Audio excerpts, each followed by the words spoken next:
आश मोहम्मद, उप नौवहन महानिदेशक और वर्तमान में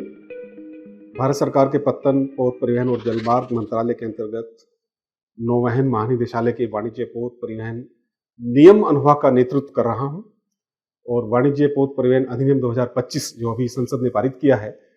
उसको तैयार करने में एक प्रमुख अधिकारी रहा हूं। इस वीडियो श्रृंखला के माध्यम से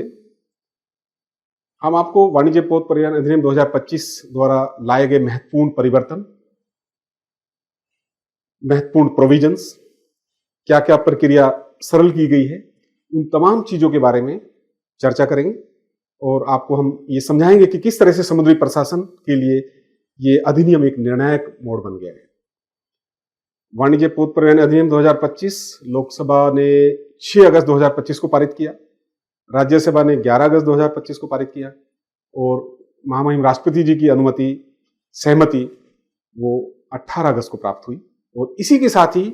मैरीटाइम लेजिस्लेशंस में मर्चेंट शिपिंग के जो नियम कानून है उसमें एक नए युग का प्रारंभ हुआ है, क्योंकि 1958 से जो एक्ट चला आ रहा था और 1838 से जो एक कोस्टल शिपिंग एक्ट चला आ रहा था वो अभी रिपील हो जाएगा। ये जो नया एक्ट है ये खाली 1958 के एक्ट को रिपील नहीं करेगा, बल्कि एक समुद्री क्षेत्र को बिल्कुल सुविधाजनक तरीके से एक रिफॉर्मेटिव वे में ले जाने का काम करेगा। बहुत सारे प्रमुख सुधार इस अधिनियम में हमने किए हैं, बहुत सारे प्रोविजंस इसमें सिंप्लीफाई किए गए हैं, बहुत सारे प्रोसीजर्स इससे हटाकर रूल में ले जाए जाएंगे, बहुत सारी चीजें इसमें नई ऐड की गई हैं जो कि अंतर्राष्ट्रीय स्तर पर जो बेस्ट प्रैक्टिसेस हैं उसके अनुसार हम लोगों ने लाई है। अब एक एक करके अगर हम इस पे चर्चा करें, जो मुख्य मुख्य बिंदु है अगर उसमें हम चर्चा करें, तो उसमें पहला बिंदु मैं ये बताना चाहूंगा कि इसकी आवश्यकता क्या है। Why do we need it, हमें ये क्यों चाहिए। 1958 का जो हमारा अधिनियम था, वाणिज्य, पोत परिवहन अधिनियम, वो लगभग 6 दशक तक अभी लागू है, अभी कानून में है, चल रहा है। 17 बार उसमें संशोधन किए गए और ओरिजिनली 461 धाराएं उस एक्ट में थी और वो अमेंडेड होकर के डिफरेंट टाइम्स में जो अमेंडमेंट हुए उनके अनुसार वो 560 लगभग 560 या 561 धाराओं में विभाजित हो गया है। बहुत ही बल्कि पीस ऑफ लेजिस्लेशन बन गया है, कॉम्प्लिकेटेड रूल बन गया है और इसीलिए 2025 को हमने एक सरल अधिनियम के रूप में जनता के सामने हम लोग संसद के द्वारा पारित करके लाए हैं। और इसमें जो अंतर्राष्ट्रीय हमारी संधियां हैं, अंतर्राष्ट्रीय जो बेस्ट प्रैक्टिसेस हैं, जो प्रथाएं चली आ रही हैं, जो एक रोल मॉडल हैं, उनको शामिल किया गया है। और इसमें अब लगभग 16 भाग हैं और मात्र 325 सेक्शंस हैं, 325 धाराएं हैं, जबकि आज के एक्ट में 560 धाराएं हैं, नए एक्ट में 325 धाराएं। इसको बनाने में मैरीटाइम इंडिया विजन 2030 और मैरीटाइम अमृतकाल विजन 2047 में जो हमारे लिए लक्ष्य निर्धारित किए गए हैं, जो एक्शन पॉइंट बताए गए हैं, जो थीम बताई गई है, उन सब के अनुसार इसमें प्रावधान सम्मिलित किए गए हैं। इस अधिनियम को बनाने में जो हमारा मुख्य लक्ष्य रहा है वो यही रहा है कि भारत को भविष्य के लिए तैयार करना और एक समृद्ध समुद्री राष्ट्र के रूप में भारत को स्थापित करना। अब अगर हम डिटेल में चर्चा करें तो पहले हम ये जानते हैं कि इस अधिनियम का उद्देश्य और लक्ष्य क्या है। वाणिज्य, पोत परिवहन अधिनियम 2025 हमारे जो समुद्र का जो कानूनी ढांचा है उसको सुदृढ़ बनाने में एक स्पष्ट नीति, स्पष्ट दृष्टिकोण के साथ हम लोगों ने इसको ड्राफ्ट किया है। जितनी अंतर्राष्ट्रीय संधि हैं वो आईएमओ की संधि हो सकती है, आईएलओ की संधि हो सकती है, जितनी भी संधि जिनमें भारत पार्टी है, उनमें हमारा जो दायित्व है उनको अनुपालन करने के लिए, उनका अनुपालन सुनिश्चित करने के लिए इस अधिनियम में पूरी तरह से प्रावधान किए गए हैं। भारत का जो समुद्री व्यापार है उसका कुशल तरीके से रखरखाव किस तरह से हो, हमारी जो सीफेयरर्स हैं उनका वेलफेयर किस तरह से हो, वो तमाम चीजें इस एक्ट के माध्यम से हमने अधिनियम में इनकॉर्पोरेट की है। और एक एक करके जो मुख्य मुख्य चीजें मैं आपको बताऊंगा। 2025 का जो हमारा अधिनियम है उसमें लगभग 10 बातें हम लोगों ने इसमें निर्धारित की है, जिससे हमारे देश का जो समुद्री प्रशासन या नौवहन जो उद्योग है उससे संबंधित जो भी चीजें हैं वो तमाम उसमें समाहित हैं। पहला जो मुद्दा है वो है कि नौवहन महानिदेशालय को समुद्री प्रशासन में तब्दील कर देना। Means director general of shipping will be transform to director general of maritime administration, DGS to DGM. दूसरी बात जो हमने इसमें बताई है वो राष्ट्रीय तनभार में वृद्धि करना। जो हमारी कार्गो कैरिंग कैपेसिटी है, हमारा अगर जहाज का नंबर बढ़ेगा तो कार्गो कैरिंग कैपेसिटी बढ़ेगी, पैसेंजर की कैपेसिटी भी बढ़ेगी, तो उसको बढ़ाना। अगली बात, हमारा जो समुद्री प्रशिक्षण का ढांचा है उसको विश्व स्तरीय बनाना और हमारे जो नाविक भाई बंधु हैं उन सबके कल्याण से संबंधित तमाम जो चीजें हैं, जो नियम हैं आईएलओ के अनुसार, आईएमओ के अनुसार इसमें शामिल करना। उसके बाद एक लचीला निरीक्षण और प्रमाणन जहाजों के लिए, निरीक्षण और प्रमाणन जहाज के लिए, इंस्टीट्यूट्स के लिए, आरपीएस के लिए वो एक नियम इसमें प्रस्तुत करना। उसके बाद सतत पोत परिवहन और समुद्री प्रशिक्षण को आगे बढ़ाना। सस्टेनेबल इमरजेंसी जो होती है समुद्र में, मैरीटाइम इमरजेंसी, एक्सीडेंट हो जाते हैं, उस प्रक्रिया को सरलीकरण करना, उस प्रक्रिया को, समुद्री आपातकालीन स्थिति को निपटने के लिए अच्छे से अच्छे जो तरीका हो सकता है, जो प्रक्रिया हो सकती है उसको उपलब्ध कराना। उसके बाद जो मैरीटाइम क्लेम्स हैं, समुद्री दायित्व बोलते हैं, और जो कंपनसेशन व्यवस्था है उसको अंतर्राष्ट्रीय संधि के अनुसार इस एक्ट में इनकॉर्पोरेट करना। उसके बाद जो सेलिंग वेसल हैं, फिशिंग वेसल हैं और जो छोटे छोटे जहाज हैं, 15 टन से नीचे के जो जहाज हैं, उनके लिए एक सिंपलर लीगल रिजाइम उपलब्ध कराना। उसके बाद जन विश्वास को बढ़ाना। जन विश्वास को कैसे बढ़ाएंगे? इसमें जो अपराध वाले जो प्रोविजंस थे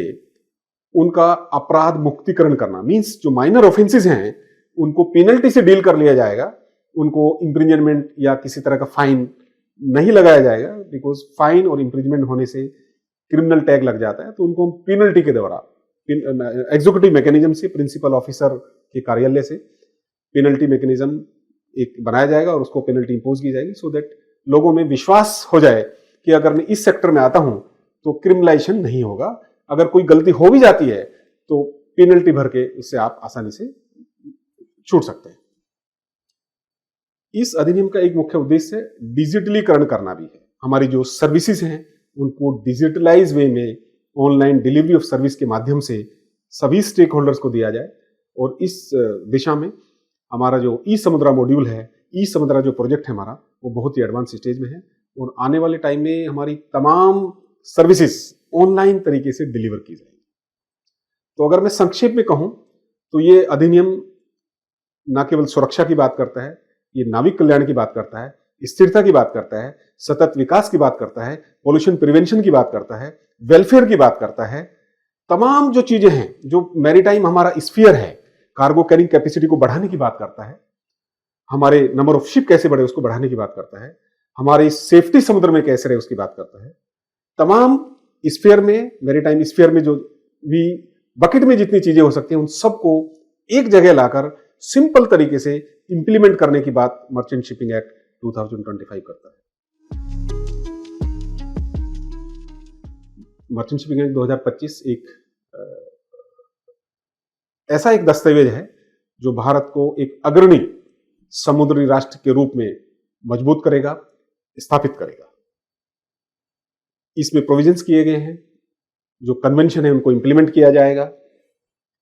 जो हमारी बेस्ट प्रैक्टिसेस है उनको हम लोगों ने इंकॉर्पोरेट किया है, प्रिवेंशन ऑफ पोल्यूशन के जो प्रोविजंस हैं, MARPOL and all pollution prevention convention, उनमें जो चीजें हैं वो सब इसमें लाई गई है।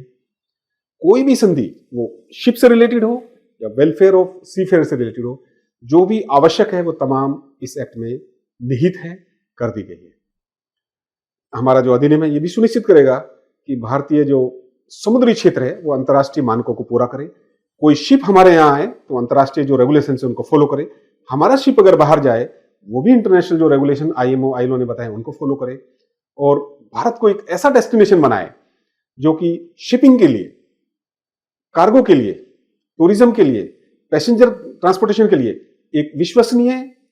कंट्री, विश्वसनीय क्षेत्र के रूप में उभर कर सामने आए। यही इस एक्ट का हमारा एक लक्ष्य है। अब एक विषय यह भी है कि नाविकों का कल्याण किस तरह से इसमें किया गया है, क्या प्रोविजन है जो नाविकों के कल्याण की बात इस एक्ट में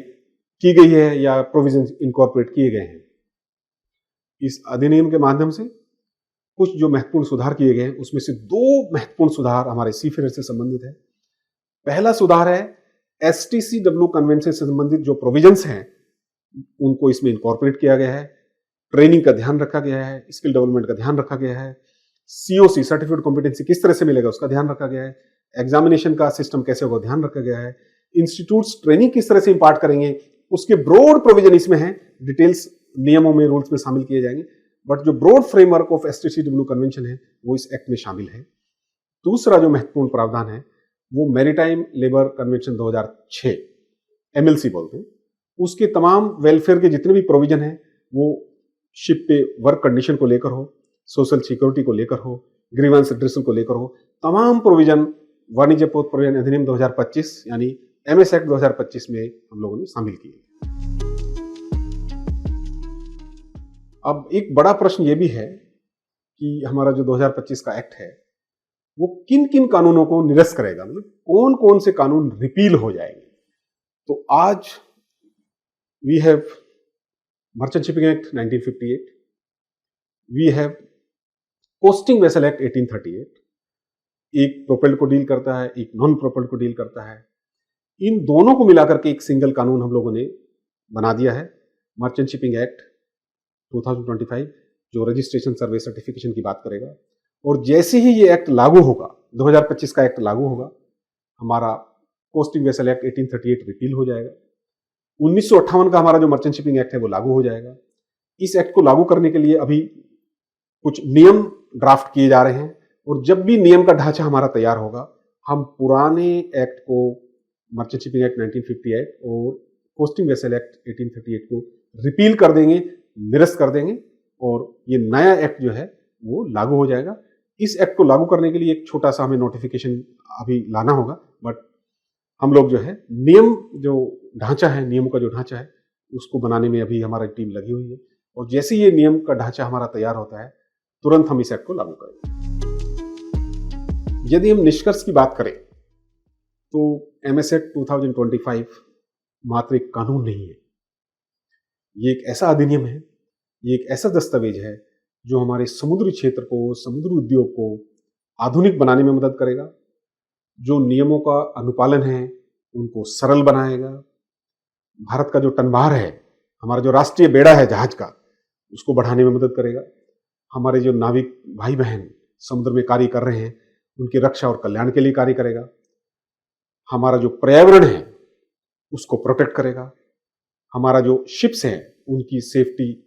सी के अंदर किस तरह से उसको सुनिश्चित करेगा, अगर कोई इमरजेंसी हो जाती है उससे कैसे निपटा जाए उसको सुनिश्चित करेगा। और उसके अलावा